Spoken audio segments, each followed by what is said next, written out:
If you go to school, you will get a chocolate. If you get 90%, you will get a mobile phone. इसी तरह के बहुत सारे conditions आपने अपनी डेली लाइफ में बहुत सारे लोगों से सुने होंगे, चाहे वो टीचर्स हो, पेरेंट्स हो, आपके फ्रेंड्स हो, या आपके जूनियर्स हो, या आपके भाई बहन हो अपने, उनसे आपने बहुत सारी ऐसे कंडीशनल स्टेटमेंट सुनी होगी कि अगर ये करो तो ये मिलेगा, वरना ये मिलेगा, वरना कुछ नहीं मिलेगा। इस तरह के स्टेटमेंट्स आपने सुने होंगी। तो इन्हीं को हम बोलते हैं कंडीशनल स्टेटमेंट्स, जिसमें हम कुछ कंडीशन देते हैं। अगर वो कंडीशन फुलफिल हो जाता है, मतलब कंडीशन ट्रू हो जाता है, तो एक पर्टिकुलर सेट ऑफ काम आप करते हो। अगर वो कंडीशन फॉल्स हो जाता है तो आप कोई दूसरे काम करते हो या फिर कोई काम नहीं करते हो। तो इसी को कंडीशनल स्टेटमेंट बोलते हैं। अब यहाँ पे कंडीशनल स्टेटमेंट जावा में, कंप्यूटर में किस तरह से काम करती हैं, वो हम लोग इस वीडियो में देखने जा रहे हैं। तो देखो, यहाँ पे इफ स्टेटमेंट के बारे में हम लोग इस वीडियो में पढ़ेंगे। Multiple if else if, nested if, ये सारे different forms of if and if else के बारे में हम लोग इस वीडियो में पढ़ने जा रहे हैं। स्विच केस, जो कि एक और कंडीशनल कंस्ट्रक्ट है, उसको हम लोग नेक्स्ट वीडियो में देख लेंगे। ठीक है, तो चलिए बिगिन करते हैं। तो सबसे पहले देखते हैं कि यूज़ क्या है इफ एल्स स्टेटमेंट का। तो इफ एल्स स्टेटमेंट का यूज़ है to conditionally execute a set of instruction और अ सेट ऑफ इंस्ट्रक्शंस, मतलब एक इंस्ट्रक्शन या एक से ज़्यादा इंस्ट्रक्शंस को आप रन कराने के लिए इफ एल्स स्टेटमेंट का यूज़ कर सकते हो। तो इसका जो सिंटैक्स होता है वो कुछ इस तरह से होता है। यहाँ पे एक आपको लिखना रहता है स्मॉल लोअर केस के अंदर इफ़ को, फिर उसके बाद एक ब्रैकेट देते हो आप, स्मॉल ब्रैकेट, और स्मॉल ब्रैकेट के अंदर जो होता है ना, वो कंडीशन होता है आपका, कंडीशन। तो यहाँ पे आप कंडीशन लिखते हो। अब अगर ये कंडीशन ट्रू हो गया, अगर ये कंडीशन ट्रू हो गया तो ये वाला ब्लॉक रन करेगा, एग्जीक्यूट होगा। और अगर ये कंडीशन फॉल्स होता है तो एल्स के अंदर जो ब्लॉक लिखा हुआ है, ये वाला ब्लॉक एग्जीक्यूट हो जाएगा। ठीक है, अब जो इफ़ के बाद जो भी कर्ली ब्रेसेस के अंदर लिखा होता है, इसको हम बोलते हैं इफ़ ब्लॉक।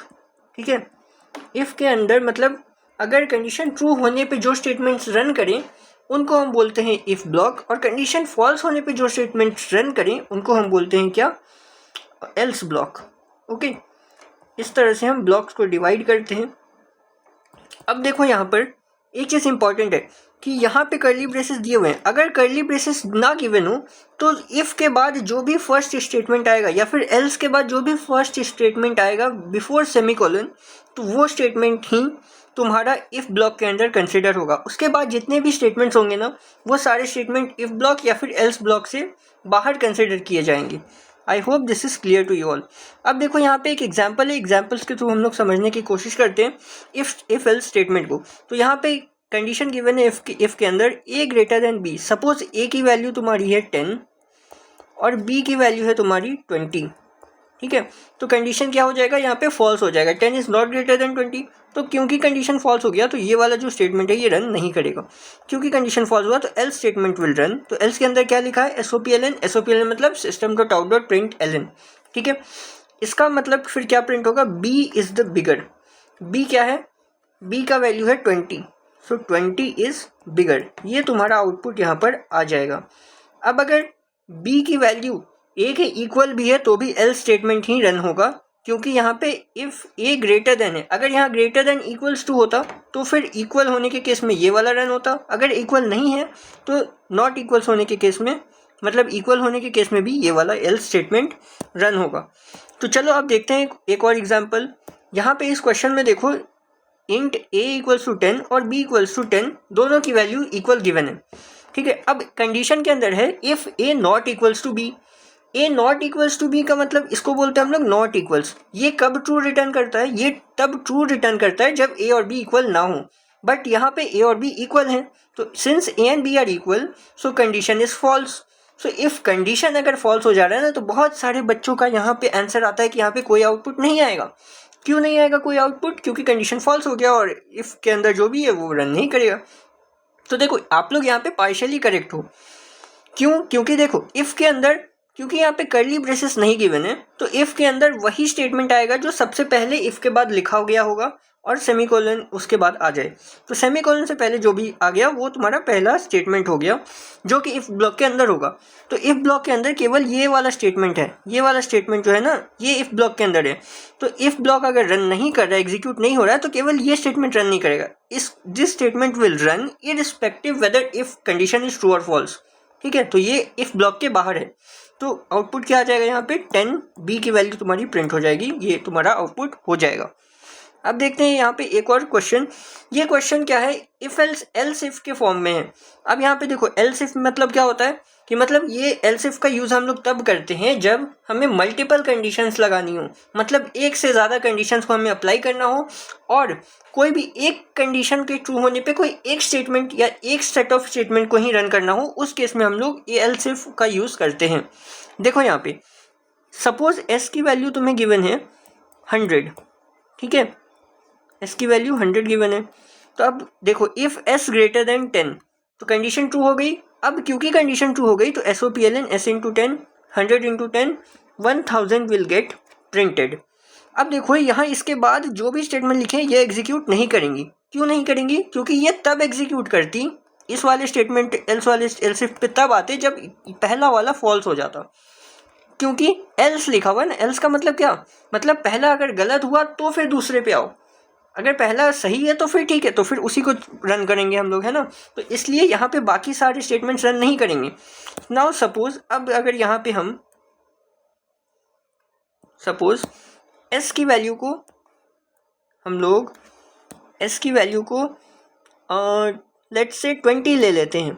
सो अगर we take 20, so if S greater than, फिर से बिगनिंग से स्टार्ट करोगे, S greater than 10 again true, condition true, तो फिर से यहाँ पे 20 इंटू 10 200 विल गेट प्रिंटेड। फिर से आगे वाले स्टेटमेंट जो है वो रन नहीं करेंगे, कंडीशन चेक ही नहीं होंगे। अगर पहला वाला सही हो गया ना, जिस स्टेप में भी सही हो गया, उसके बाद वाले चेक होंगे ही नहीं, क्योंकि एल्स इफ का यूज़ कर रहे हैं हम लोग। Got it? तो ये बात का तुम्हें ध्यान रखना है। नाउ सपोज यहाँ पे अगर मैं ले लूँ एस इक्वल्स टू 10, तो पहला स्टेटमेंट चेक होगा इफ़ एस पहला कंडीशन चेक होगा if S greater than 10, condition false हो जाए क्योंकि एस इज इक्वल्स टू 10, है ना। तो ये कंडीशन फॉल्स हो गई तो ये रन नहीं करेगा। फिर एल्स इफ में आओ, एस ग्रेटर देन 20, क्या 10 इज ग्रेटर देन 20, ये भी फॉल्स हो गया तो फिर ये भी रन नहीं करेगा। फिर उसके बाद नेक्स्ट पे आओ, else if S greater then 30, सो क्या 10 30 से बड़ा है? नहीं, तो 10 30 से बड़ा नहीं है, तो फिर से ये भी रन नहीं करेगा, तो ये भी तुम्हारा रन नहीं करेगा। तो यहाँ पे तुम्हारा क्या होगा, नो आउटपुट आ जाएगा, यहाँ पे कोई आउटपुट तुम्हें देखने को नहीं मिलेगा। तो इस तरह से एल्स इफ वाला जो स्ट्रक्चर होता है वो तुम्हारा वर्क करता है। Now come to multiple if. अब एल्स इफ और मल्टीपल इफ, बहुत सारे बच्चों को लगता है कि ये दोनों चीज़ें सेम होती हैं, but not, it is not the same. अब यहाँ पे देखो क्या होगा, मल्टीपल इफ में सारे कंडीशंस चेक होंगे irrespective whether previous condition is true और फॉल्स, ठीक है। यहाँ पे पहले वाले कंडीशन पे डिपेंड ही नहीं कर रहा है दूसरा वाला कंडीशन, यहाँ पे सारे कंडीशंस चेक होंगे। तो सबसे पहले पहला वाला कंडीशन चेक कर लेते हैं हम लोग। सपोज एस की वैल्यू हमने 100 ले ली और यहाँ पे मैं आउटपुट तुम्हारा लिख देता हूँ, ठीक है, आउटपुट। तो S greater than 10 condition true है, तो 10 into 10 100 into 10 1000 will get printed. फिर नेक्स्ट कंडीशन चेक होगा, S greater then 20, again this condition is true, 100 is greater than 20, so S 100 into 20 2000 will get printed.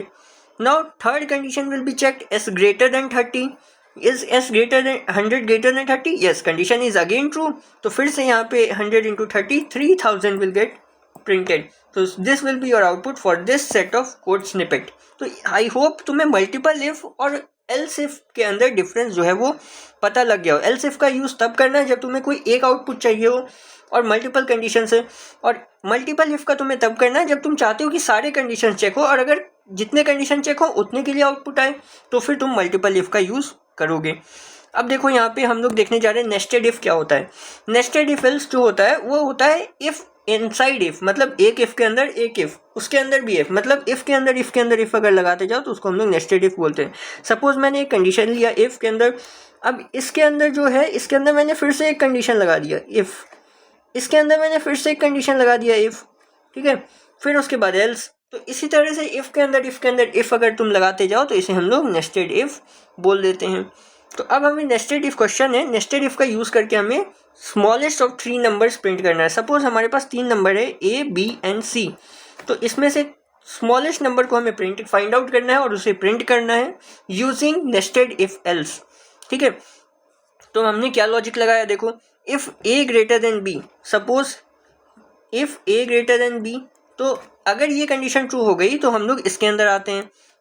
फिर हम लोग check करेंगे if be greater than सी, अगर be greater than सी है और a greater than b है, so which comes to be the smallest? C becomes the smallest of the three, so C is the smallest will get printed. Otherwise a is greater than b, क्योंकि हम लोग इस वाले block के अंदर तभी हैं जब a greater than b है, तो a greater than b तो फिक्स हो चुका है। अब उसके बाद अगर b greater than c नहीं है, मतलब b is less than c, so this will become, so ऐसा अगर हो गया तो a भी बड़ा है b से और c भी बड़ा है b से, तो मतलब b सबसे छोटा हुआ ना, तो b इज द स्मॉलेस्ट को प्रिंट कर दोगे। और अगर if a greater than b नहीं है, मतलब यहाँ पे else लिखा होना चाहिए, ध्यान से देखो, अगर a ग्रेटर देन b नहीं है इसका मतलब b ग्रेटर देन a है ना, तो इसके बाद हम लोग else में आ जाएंगे।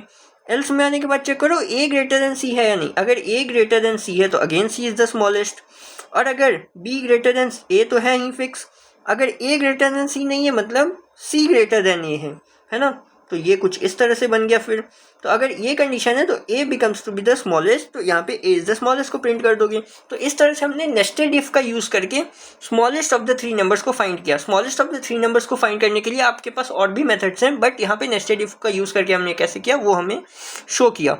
ठीक है, अब यहाँ पे देखो, यहाँ पे एक और मल्टीपल इफ एल्स है, नेस्टेड इफ एल्स का एक और फॉर्म है। ठीक है, इसमें देखो क्या है, इसमें तुम्हें कर्ली ब्रेसेस नहीं गिवन है। ठीक है, इफ के अंदर इफ है और उसके अंदर एल्स है, तो ऐसे केसेस में क्या करोगे तुम लोग, जो एल्स है ना उसको अपने नियरेस्ट इफ से क्लब कर दोगे। मतलब ये वाला इफ ये वाले एल्स से क्लब्ड है, मतलब ये दोनों कंबाइंड है, फिर ये वाला इफ ये वाले एल्स से कंबाइंड है, फिर ये वाला इफ ये वाले एल्स से कंबाइंड है। ठीक है, अब देखो, suppose let's take p equals to 90, q equals to 80 and r equals to 50। ठीक है, अब चलो एक बार कंट्रोल देखते हैं, प्रोग्राम का एग्जीक्यूट करके देखते हैं किस तरह से हो रहा है। तो सबसे पहले यहाँ पे आओ, p greater than 80 condition true है या false? p is 90, so condition is true. तो अब क्योंकि कंडीशन ट्रू है तो हम लोग यहाँ पे आए जाएंगे इसके अंदर। अगर कंडीशन फॉल्स होता तो हम लोग डायरेक्टली कहाँ आते, इस वाले एल्स पे आते और पटना प्रिंट हो जाता। बट अगर कंडीशन ट्रू है तो इफ वाले इफ के अंदर आए, तो ये वाला इफ मिला हमें, अगेन एक इफ मिल गया। अब चेक करो q ग्रेटर देन 70 है या नहीं, तो q is 80 greater than 70, this is again true.